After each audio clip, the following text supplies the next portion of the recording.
Pour célébrer les 80 ans du D-Day, l'artiste Vanluc a créé la sculpture Gold B24, une œuvre qui résulte de l'investissement de toute une filière locale, acteurs institutionnels et académiques, fournisseurs du béton, entreprises du bâtiment. Quoi de plus naturel pour tous ces Normands que de prendre part à une aventure collective honorant la mémoire de leur territoire.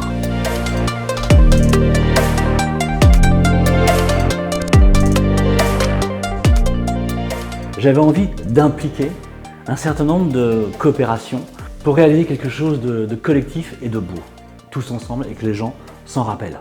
Travailler avec une filière locale, fédérer une action locale, territoriale, pour un événement mondial. J'ai rencontré assez facilement la Fédération française du bâtiment du Calvados, des gens que je ne connaissais pas, et qui tout de suite m'ont dit vous avez besoin d'un conseil, on peut peut-être vous aider. Mais surtout ce que je voulais faire, c'était impliquer les jeunes gens, les CFA du bâtiment de Caen, qui ont pris le train en route, si je puis dire, puisque je suis allé les voir. Ils ont dû mettre de côté un petit moment ce qu'ils faisaient avec les étudiants pour pouvoir prendre cette idée et notamment monter le coffrage en bois, en menuiserie de très haute qualité. Il y a eu une quinzaine d'élèves qui ont travaillé sur ce sujet pendant presque 4 mois, avec des courbes, des triangles, des trapèzes, des joints dans tous les sens. C'était vraiment des plans très très sophistiqués. Je ne peux pas oublier le CRAF 2S. CRAF 2S est une école de formation de journalisme et de patrimoine qui me suivent depuis le début. Tout le monde a contribué, tout le monde a amené sa spécificité technique. On n'a pas l'habitude de réaliser une pièce de cette forme. Et donc c'était intéressant, ça a révélé un bel esprit d'équipe dans l'entreprise.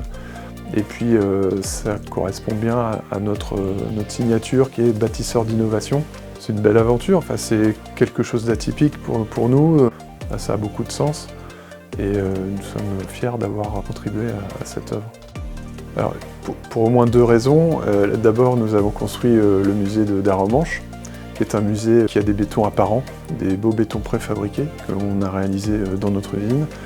Et la deuxième raison, c'est l'histoire. Avec les 80 ans du débarquement, CMEG est également une entreprise marquée par l'histoire, qui s'est construite pendant l'après-guerre.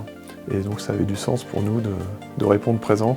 Ça a été un grand plaisir pour nous de partager ce projet, de partager ces idées, puisqu'on a aussi le plaisir, depuis plus d'1 an, d'être société à mission. Et donc en tant qu'acteur industriel local, c'est important pour nous de pouvoir partager ces projets locaux. C'est une belle histoire, vraiment c'était un énorme plaisir de travailler avec l'artiste Vanluc.